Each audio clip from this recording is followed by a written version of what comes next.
का हमारा विषय वो शिक्षा से जुड़ा है।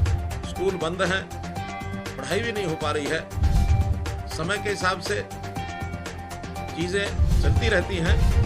हमें भी इस परिस्थिति के हिसाब से अपने पढ़ाई के तरीके को बदलना है।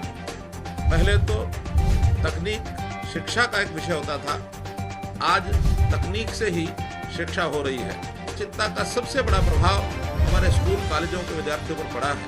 18 मार्च को प्रदेश में चल रही स्कूलों की वार्षिक परीक्षाओं को हमने रोक दिया था। 19 मार्च को सभी स्कूलों को बंद कर दिया गया। स्कूल के बच्चों का अगला शैक्षणिक सत्र 1 अप्रैल को शुरू होता, ताकि परीक्षाएं भी होनी थी। लेकिन अब परीक्षाएं होंगी या नहीं, अगली कक्षा में कब दाखिला मिलेगा, इन अनिश्चितताओं को दूर करने के लिए हमने पहली कक्षा से 11वीं कक्षा तक पढ़ने वाले सभी विद्यार्थियों को जितनी परीक्षाएं 18 मार्च तक हुई थी, उन्हीं के परिणाम के आधार पर अगली कक्षाओं में दाखिला देने का फैसला किया है। 15 अप्रैल से 52 लाख विद्यार्थियों की नई कक्षाएं डिस्टेंस एजुकेशन सिस्टम दूरवर्ती शिक्षा कार्यक्रम के तहत केबल और डीटीएच चैनल्स के माध्यम से शुरू कर दी गई है। और ये केबल और डीटीएच एजुसेट के दूरदर्शन के साथ जोड़ करके हमने किया है। हरियाणा पहला प्रांत है कि 100% पेनिट्रेशन, चाहे वो गांव हो, सुदूर इलाका हो, शहर हो, सबके साथ हमने इसको जोड़ा है। केवल 12वीं के विद्यार्थी, उनको परीक्षा की स्थिति अभी स्पष्ट नहीं है। सीबीएसई ने अभी तक अपनी कोई टाइम टेबल बना करके स्थिति स्पष्ट नहीं की है।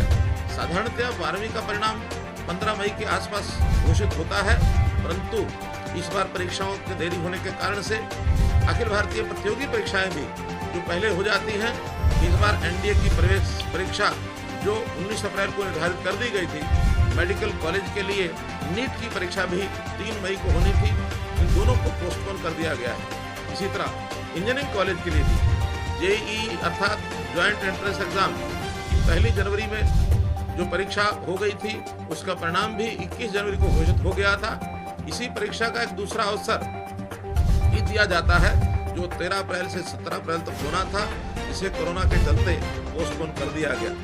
अब 12वीं कक्षा के विद्यार्थियों को विशेष रूप से मैं कहना चाहूंगा कि आप लॉकडाउन की अपनी प्रतियोगी परीक्षाओं के लिए तैयारी का ये इसको एक सुअवसर मान लें, क्योंकि ये अवसर हमको और आगे तैयारी करने के लिए बढ़िया अवसर भी है। शायद स्कूल कॉलेज खुले रहते तो इतनी तैयारी हम नहीं कर सकते थे।